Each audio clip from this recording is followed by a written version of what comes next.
President Donald Trump is quite literally having a meltdown. At least that's what American media is reporting. This after the US Supreme Court, predominantly a conservative court, struck down Donald Trump's pet project, tariffs. There won't be too many people around the world feeling any sympathy or solidarity for Trump in this moment. For India in particular, there are interesting questions. Having just completed an interim trade agreement with the United States of America, with the tariffs struck down and Trump announcing a global levy, a flat rate of 10% for countries across the world, will the trade agreement be renegotiated, with some of the pressure at least now gone? The government of India says it is closely studying the developments. That's the only official response from the Commerce Ministry so far. Meanwhile, Trump continued to insist that nothing has changed, when in fact, actually, everything has. I'm Barkha Dutt. You're with the Mojo Story. On the program today, we will be looking at the larger implications of the US Supreme Court decision to strike down Donald Trump's pet projects, the tariffs that he slapped on different countries across the world. India, too, has been a victim of this weaponization of tariffs, and now these tariffs are gone. Trump, in a rambling press conference that some Indians would have seen at midnight, continued to insist that nothing had changed. But in fact, the US Supreme Court has ruled that Trump does not have emergency powers to impose the tariffs in the way that he has. Trump announced a 10% levy on countries around the world. But there are some questions as to whether this too will basically lapse in about 150 days. The questions are many, the answers are confusing. But this man that you see on your screen, an Indian American, Neal, Katyal, is at least one of those responsible for taking Trump's tariffs down. And as a son of immigrants, as he himself referenced after the victory, the legal victory, well, the irony was clear. The MAGA crowd has been anti-immigrant, and here a son of an immigrant had his moment of victory in basically ensuring that these tariffs are now history, or are they? Well, let's find out from our experts today on how to understand what has happened. I want to bring up my guest today. If we can bring up our guest now. Joining me now is Prasad Duvuri. Prasad Duvuri is an entrepreneur. He is somebody who spends time between India and the United States of America and is directly actually impacted as an entrepreneur with what happens in this tariff regime. So welcome to the program. Joining us from the US today is Chidanand Rajghatta with an excellent column out of the Times of India, trying to make sense of it all. Chidanand, always a great pleasure to have you with us. And of course, finally, adding his years of experience to this conversation, Ambassador Dilip Sinha, a veteran diplomat. Now, I want to start, before I get first comments from all of you, by playing out the complete chaos that Trump actually created with his press conference. Because at his press conference, he continued to insist that everything would be just the same, including the tariffs on India. When in fact, later, media reporting, quoting officials in the same Trump administration, made it clear that Trump's tariffs are now history. The 10% tariffs, yes, that he's announced, those are there. But these individually applied tariffs to different countries, those are gone. Take a look at the two contradictions coming out of the Trump administration. On the trade deal, which is the framework which is to be signed with India sometime soon, will that stand now? Yeah, and on the decision, changes. Nothing changes? No, nothing changes. They'll be paying tariffs, and we will not be paying tariffs. Our deal with India is they pay tariffs. This is a reversal from what it used to be, as you know. India, I think Prime Minister Modi is a great gentleman, a great man, actually, but he was much smarter than the people that he was against in terms of the United States. He was ripping us off in India. So we made a deal with India, and it's a fair deal now, and we are not paying tariffs to them, and they are paying tariffs. We did a little flip. A number of countries and regions around the world came to trade agreements with the United States. A lot of those trade agreements set tariff rates that were higher than 10%. So what happens to those countries who already came to the table, already negotiated a trade agreement with the United States? Well, this White House official just confirming for me a short time ago that all of those agreements are now reset to 10% under this new tariff rate once it goes through. So the European Union, which was at 15%, 15%, now will be at 10. Japan was at 15%, now at 10. India was at 18, now at 10. South Korea was at 15, now at 10. And Vietnam will be the big winner here. They were at 20% under their trade agreement with the United States. They also come down to 10% under this new tariff that the president is imposing as of today. So I think that's an important nuance that a lot of people were trying to figure out over the past couple of hours, Mike. On the trade deal, which is the framework which is to be signed Okay, with let's come India, out of sometime let's soon. come out of Will this. We just heard this. Let's come out of that. Yeah. All right, Chidanand, let me start with you. So Trump says nothing has changed, and yet, as you know, is clear, everything has. What's going on? The reporting that we just heard on CNBC says that every trade agreement automatically stands reset at 10%. Is that the case? And Trump is having a meltdown. Let me ask you the political question, which is a more interesting question than even the tariff question. Is this the beginning of the end of Trump's great hold over American conservative imagination?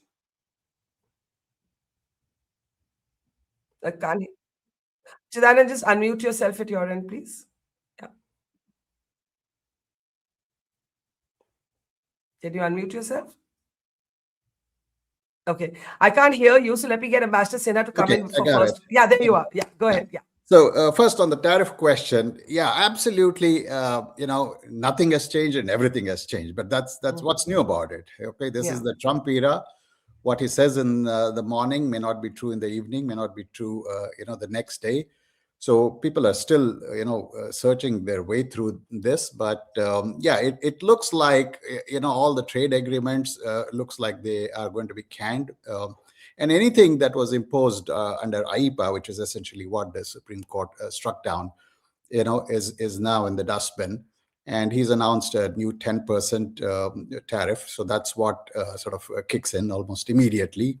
It's valid for 150 days, but then they can pause for 15 minutes and renew it for another 150 days. Anything can happen with this administration.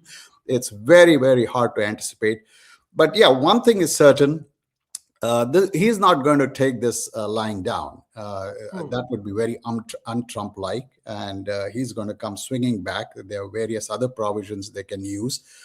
It involves, he can't do it with just an executive order or executive decree. It involves working, with the bureaucracy, it has to be an administrative move. But they have it ready, and so expect to see tariffs return. Maybe not on the scale. Really? You're saying Trump's tariffs or the weaponization of tariffs is not history with this verdict? This could still come back? Not at all. It's an article of faith with him. He's not going to back down. Are you kidding? Look at the language he used against the Supreme Court. I've never heard this kind of vituperative language. The epithets that he used, calling them, literally, he called the Supreme Court, the six justices who ruled against it, he literally called them traitors. He said they're disloyal. It is incredible. In any other country, there would have been contempt. But this is Trump, and he gets away with it. Yeah. So the tariff will come right back in one form or the other. It may not be, as high, but definitely. And then they'll pick and choose because they have other instruments. Like I said, the 10% is under Section 122. There's 232. There are trade dispute mechanisms. All that involves administrative and bureaucratic sort of pathways, not just a signed executive order like he did with IEPA. But I don't for a moment think that this is done yet. And as for your political question, definitely this is a weakening. This is, this is a weakening. He's heading into the midterm polls. In fact, the 10% that he's announced is good for 150 days. And towards the end of that will be right around the time that the midterm polls are going to happen. And already you're beginning to see cracks in the Republican coalition. There were 6 Republican congressmen who actually voted, who defied Trump, on the Canada tariff question. So you're starting to see cracks. You're also starting to see a little bit of uncertainty. And he did not help it with his epic meltdown yesterday. It was monumental. The language that he used, the way he lashed out. And he basically said that he had the power to destroy anything he wanted to.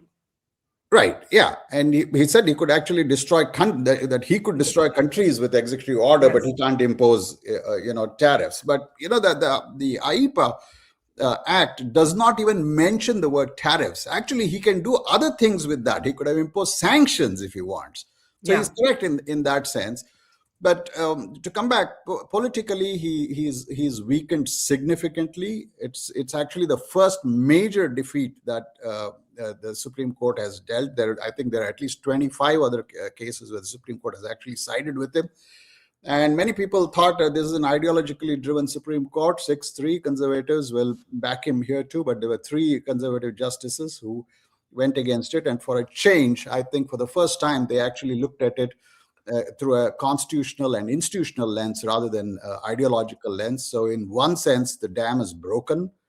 The feeling that the Supreme Court will back him, whatever he does, that myth has been busted.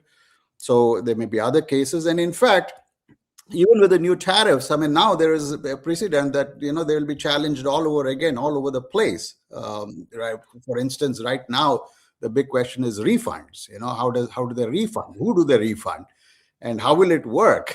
And I was watching some American television in the middle of my night, and nobody had that question. Every TV anchor was asking their colleagues, so will countries get their money back? What happens? Nobody knew the answer to that one.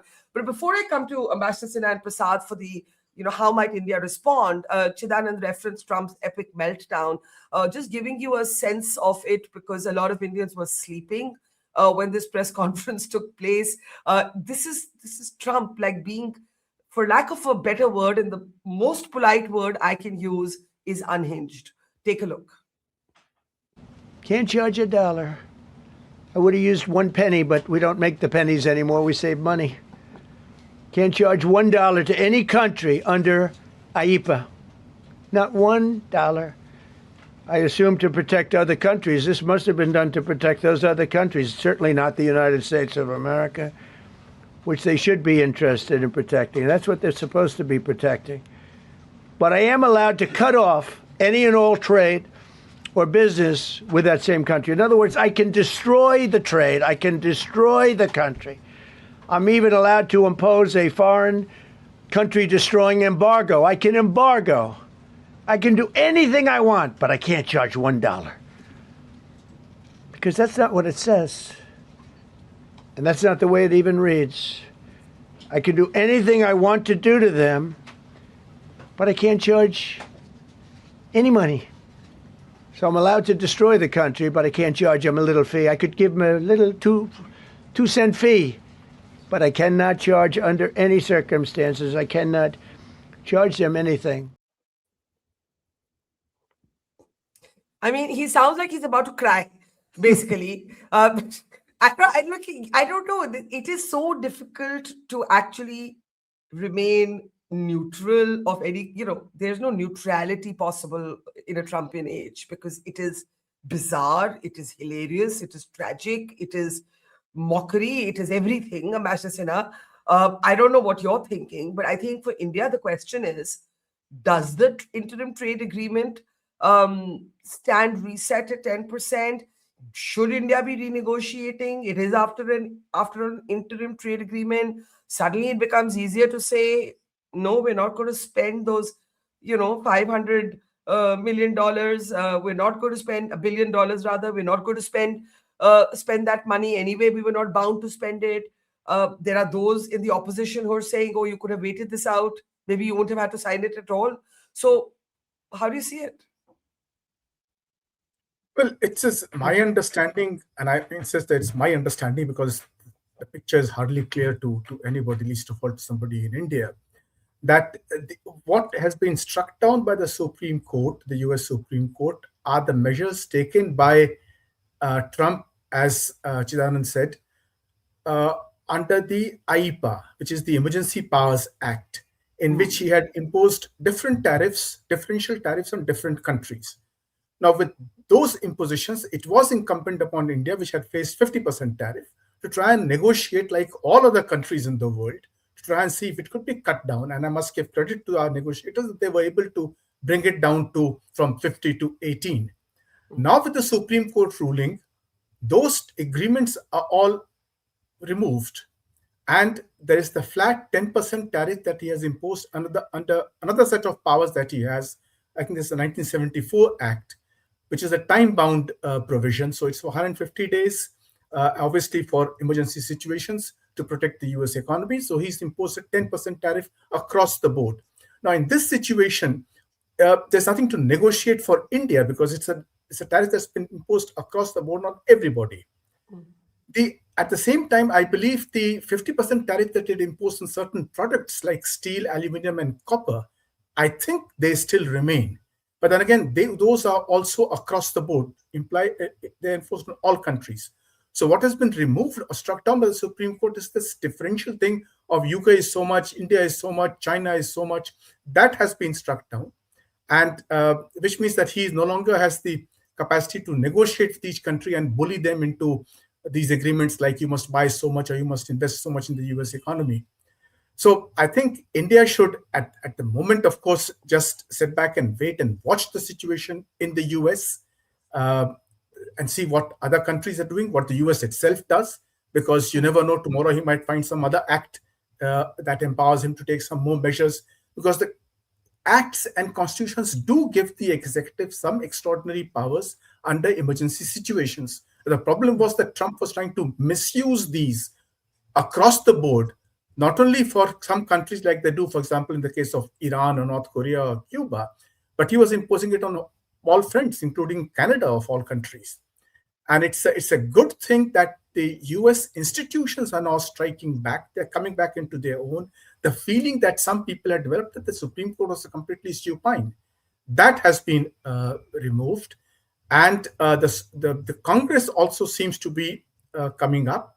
And that is a good sign that, after all, it is the rule of law in the US that attracted all other countries to the US and made the US the greatest economic power in the world. And that, I think, should be restored if these institutions start playing their role constitutionally. Yeah. I think that's a great point. I mean, even seeing sort of the Congress being able to push the administration on releasing the Epstein files, the US Supreme Court now, coming in with this intervention. I think Trump is just shell-shocked because he saw it as a court that leaned in its favor. Quite clearly, it's predominantly a conservative court. Prasad, as an entrepreneur who's been studying this very closely, what does this all mean? Firstly, what the Supreme Court has done is that they have taken away the powers of the president to impose tariffs or sign any agreements using the IEEPA. Yeah. That is the crux of this entire problem. So effectively, to borrow a line from Mr. Peter Navarro, the Supreme Court has denied Trump the designation of being the Maharaja of tariffs.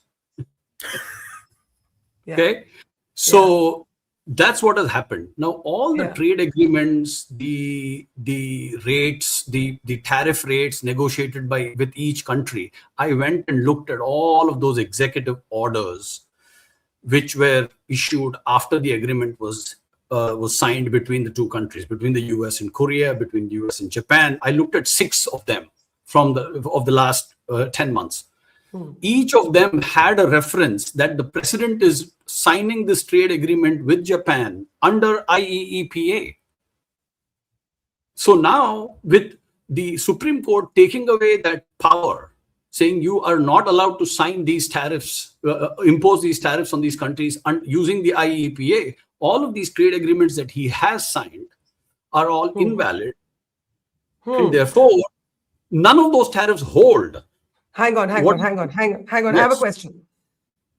You are saying that it isn't that the trade agreement, including India's own, is reset to the new 10%. You're saying that the trade agreement is null and void. It basically there's no trade agreement anymore. Correct. So let's go step by step. Step number 1, all of the tariff-related work that has happened these last 10 months, from Liberation Day to Liberation Day. Yesterday was also a Liberation Day for all the countries. right? We started with Liberation Day for the US, and yesterday happened to be Liberation Day for all countries. So everything in between, all the work done, has now come to a knot. It's all gone. Not only that, let me go ahead and say this. If India finally inked the details of the terms of the agreement that the Prime Minister and the President agreed to last week, and they made those announcements, followed by the White House press release or whatever, if those got inked on 15th March, they would also become invalid. What it means is that tomorrow, if India has to sit with the Trump administration to sign, to make this agreement into reality, Trump cannot do that with India. Forget what India wants to do. Trump cannot do that because Trump doesn't have that authority anymore. I hope I'm clear. I mean, I guess what I want to understand is, this interim agreement, does it exist or it doesn't exist? No, it's gone. Firstly, there is no interim agreement. It was an announcement leading towards an agreement. The actual agreement was not signed. It was supposed to be. I think Chidanand has an interjection. Can we get Chidanand in briefly? Prasad, I'll let you complete your point after that. You do? Yeah. No, I was just saying that it's actually a framework for an interim agreement. It's not even an interim agreement. So exactly. There's a long way to go. Yes. Okay. So the framework would have led to an interim agreement probably in March. And let's just assume that the Supreme Court decision didn't come and the agreement actually happened. Then from the United States, the president would issue an executive order with the details of this agreement, in which it would say the powers rested upon the president of the United States. He hereby does this, blah, blah, blah, blah, blah. Yeah. Using the IEEPA. So as of today, and I want Ambassador Sinha to come in also. As of today, according to you, trade agreement gone. Interim trade agreement framework with everybody, with the whole world.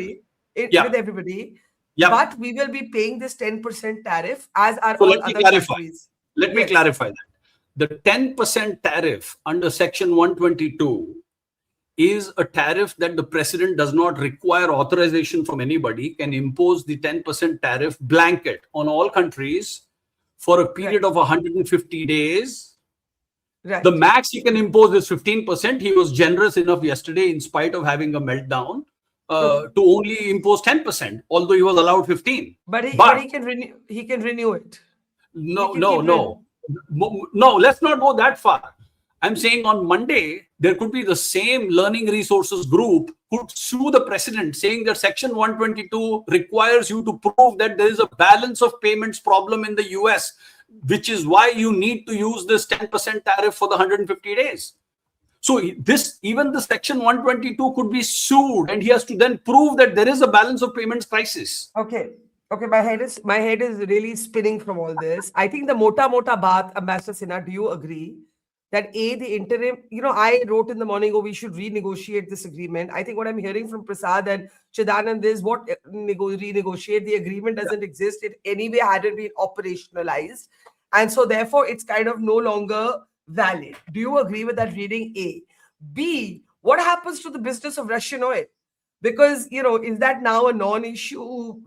Because if Trump's tariffs are gone, and the penalty, which he then withdrew after talks, was for purchase of Russian oil. And he kept saying India has said it will no longer buy Russian oil, etc., etc.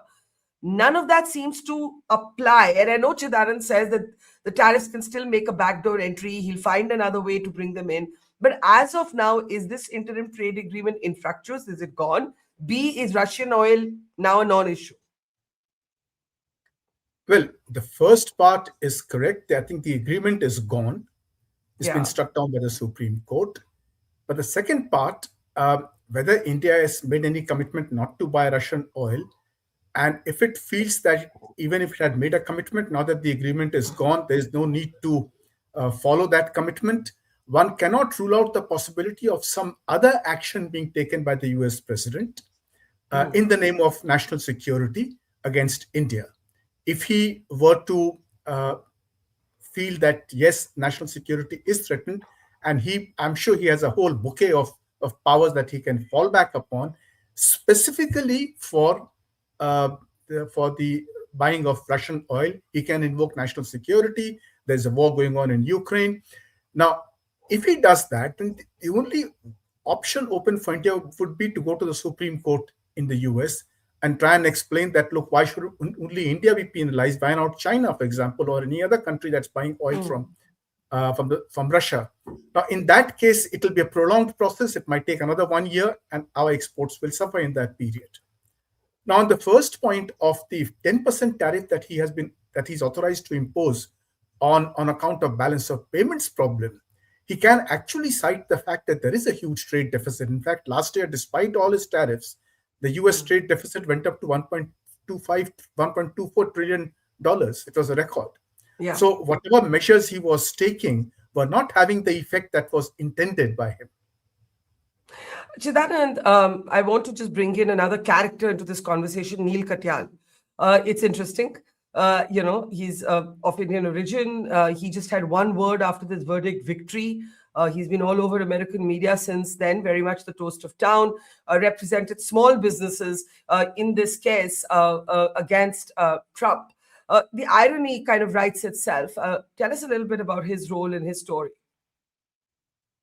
Katyal is a very well-known attorney. He was the additional Solicitor General in the Obama administration, has argued many cases before the Supreme Court, more than 50 cases, which is actually quite significant for a person of such young age. He's in his 50s, and he's won many of them. And in this case, actually, he initially represented the Liberty Justice Center, which was the front organization for about, I think, 4 or 5 plaintiffs. And the eventual case that the Supreme Court took up were actually the plaintiffs were Learning Resources, which is a Chicago-based toy company, which was actually represented by another Indian-American attorney named Pratik Shah, who was supposed to argue that case. And then when the Supreme Court consolidated all the cases, Pratik and Neal had a coin toss about who'd who'd argue before the Supreme Court, and Neal won the coin toss. And that's how he got to argue. And it's a delicious irony that it required an immigrant, son of immigrants, to argue. Yeah. Very distinguished. He's also been a consistent Trump critic. He's been a thorn in the MAGA side over many years. And it's a spectacular victory. It's very interesting that Trump, the way he lashed out at the Supreme Court being influenced by foreign forces, globalists. I thought there was an oblique reference to Neal Katyal, who's in pain for the Trump side, and also the company Learning Resources. It's a family-owned business. It's a Chicago-based toy company which actually does business with India. They buy a lot of special tools, toys, wooden toys, yoga ball and such like from, I think, Fun School in India and a couple of other Indian companies. So definitely there was a very significant Indian angle to this. It's very striking. And Katyal himself acknowledged his immigrant roots when he spoke. Actually, I think this morning he said, as a son, he said, as a son of immigrants, to go up before the. Can I ask you something before I come to Prasad? Do you believe that this, what is going to be the response to this in the MAGA base? Is it going to lead to a kind of greater social backlash of the kind that we've been hearing against Indian Americans and other immigrant communities, or is it too technical for anybody to get their heads around? It is. The details are too technical, but the broad, thing is that the whole idea, the whole tariff thing has increased prices, and this myth that Trump kept repeating all the time that some other countries are paying tariffs, that we are raking in money by the billions and billions. Not true. And that is finally filtering down to MAGA, because in this case, Learning Resource actually explicitly pointed out that they had to pay $14 million in tariffs. This is a Chicago company which had to pay $14 million in tariffs. It bankrupted them almost, and they passed on the cost to the customer. So my kids who buy toys from Learning Resources, eventually we had to pay the extra cost. It was not, Fun School or some Indian company which was paying it. So in many cases, there are cases, and I think Prasad will mention this, where the importer also happens to be an affiliate of the Indian entity, and therefore, pays the tariff. But in many cases, it's the American importer who pays the tariff and passes it on to the consumer.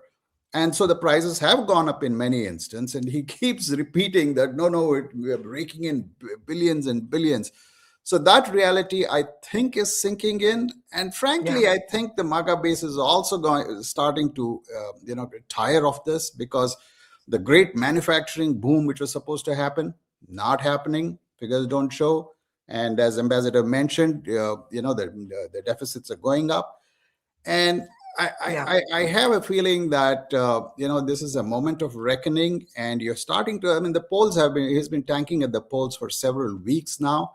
But this was a moment, this was a defining moment. And and the great thing is that the Supreme Court also has redeemed itself. I think that is something that will resonate with a large section of, Absolutely.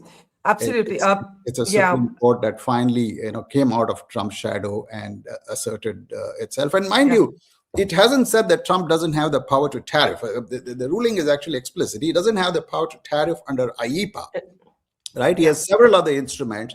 The logical thing would have been, and he could have done this right at the get-go when he came in January, he could have legislated it through Congress, where he had a majority in the Congress, in the House of Reps, in Senate, he had control of the White House. And any president, the normal thing would have been to go through legislate, get your flock together and pass a law. And because the powers of taxation and tariff is vested in the Congress. But hey, you know what? Emperor Donald, he wanted to be king. In his mind, it's an imperial presidency. The president can do whatever he wants, and he still believes that I can do whatever I want. But he's finding out now that he has to go through, the bureaucratic and administrative process to impose. So before I give Ambassador Dilip the concluding remark, Prasad, I want you to come in. You explained quite lucidly the trade agreement for India and everybody else is actually now null and void. But Chidanand continues to feel that tariffs could come in another way. And Ambassador Sinha also says he could quote some other law. Would he, in all other circumstances, have to go through Congress? And if he does go through Congress, what is the mood? Because so far he's had complete domination of the Republican Party, except for some one lone Republican who forced his hand along with Ro Khanna on the Epstein files. He's had complete domination of the Republican, at least public articulation. Is that shifting? What happens next, according to you? Well, first, let's come back to tariffs. Yeah. After this is what happened is when the tariffs were imposed, the importer in the US had to pay the tariffs to clear the consignment from the country where it came. So if I give my example, our shipment came from India into the US. We paid the 50% tariff to the US customs. Then the consignment was let in. Now we passed on the tariffs on our products to the American consumers. So if I sold something for a box of cookies was, let's say, $5.49, I made it $6. Now, after the strike down, I'm going to claim a refund. Oh, you are? I will.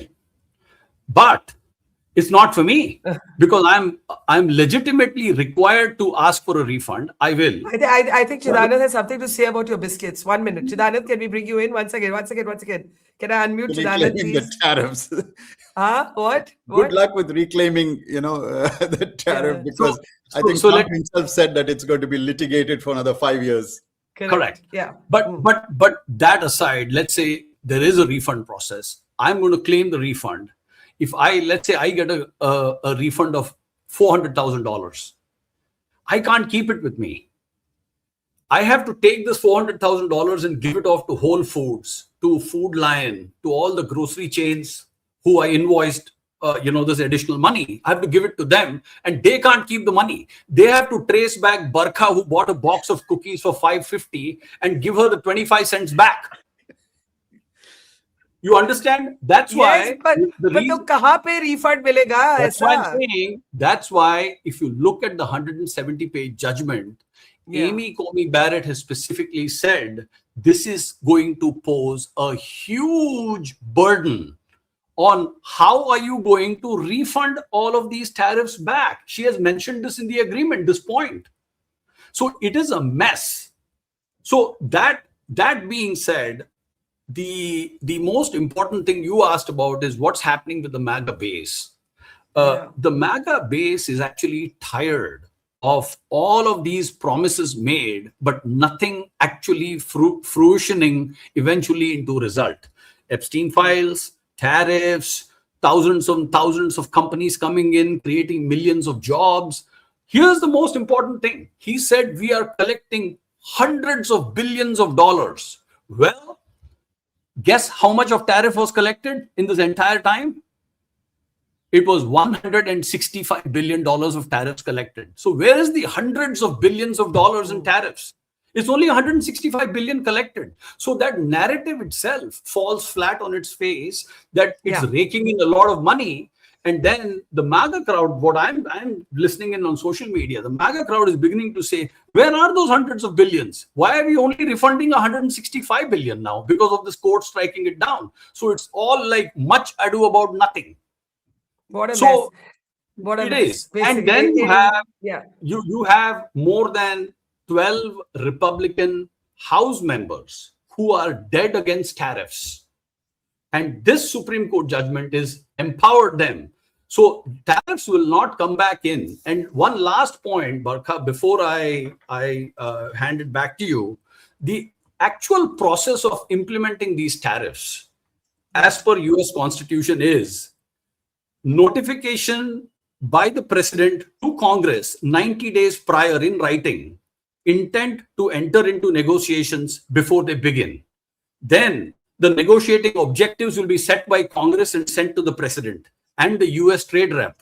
The US trade rep then conduct the consultations with the country and must regularly meet with the House Ways and Means Committee and the Senate Finance Committee to update them on the progress. The final text publication, once the deal is reached, the president has to publish the full text for the public and the Congress at least 60 days before signing it. And then Congress has to vote a up-down vote before the deal is signed by the president. This is the correct process. And basically, the Supreme Court judgment said, use that process if you want to charge tariffs. Okay, so you said so, there are also conflicting figures on how much he collected. Some reports say 6 hours ago, we have a report that says he only collected 133 billion. But either way, the point is, where are these hundreds of billions that he says he's collected? He collected tariffs yesterday. Remember that. Even yesterday, while the Supreme Court. So the data has to come. Yeah. Okay, fair. Okay, Ambassador Sinha, how should we be responding? How should we, as in our country, our government, be responding? I think we should be looking at the longer term picture. Now, in the longer term picture, two things are important. One is that a persistent large deficit is not a good thing in any kind of trade. It does create resistance. It creates ill will, and people feel that the other country is taking advantage. It happens in the case of India's trade with China, where there is a lot of discomfort in India because of that high deficit. So we have to understand that in the age that we are entering, where WTO rules are no longer sacrosanct, that we have to ensure that the bilateral trade does not have very high disparity. And the other is, we must understand that our export basket has to improve. One of the things that we kept saying in the agreement was that we have kept our labor-intensive products safe, but the total market of these goods is very limited. And we are competing against Cambodia and Bangladesh, whereas countries like Vietnam are shooting ahead with manufactured goods exports.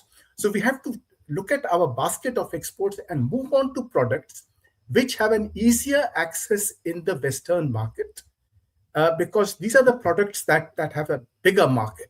The total market for textile goods is very limited, both in the US and in the European Union, whereas the market for electronics, for machinery, that is the one that is open, and we should be planning for those rather than worrying about what Trump does today and tomorrow.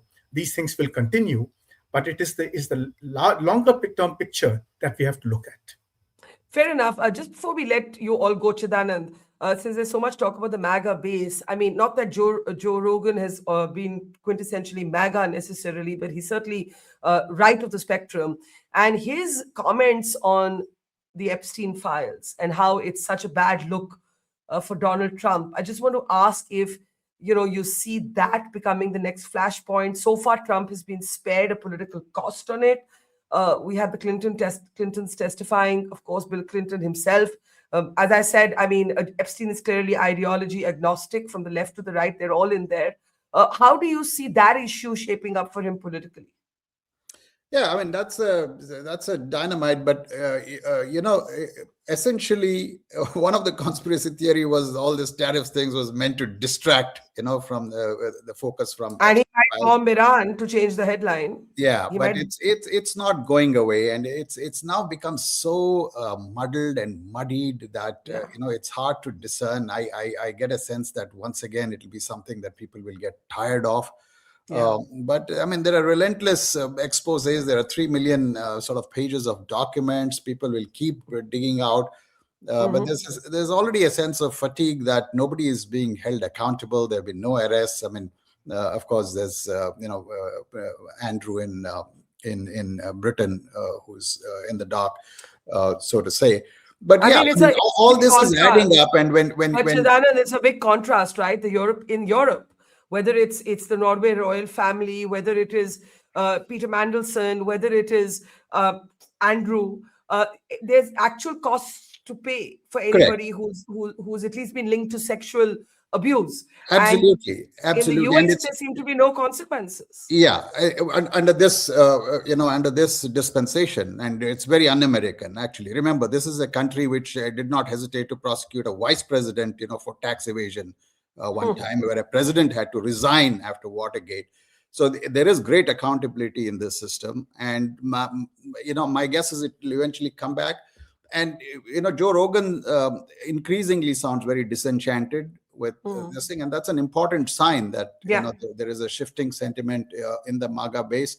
And most of all, it's simply because of the cost of living issue, affordability issue. A lot of people, trust me, all the talk that, affordability is no more an issue, prices have come down, absolute poppycock. And people are, starting to express themselves. The MAGA base is starting to express themselves. And if this translates into, votes in the midterm election, which is why they're also trying to fiddle with the whole election process itself.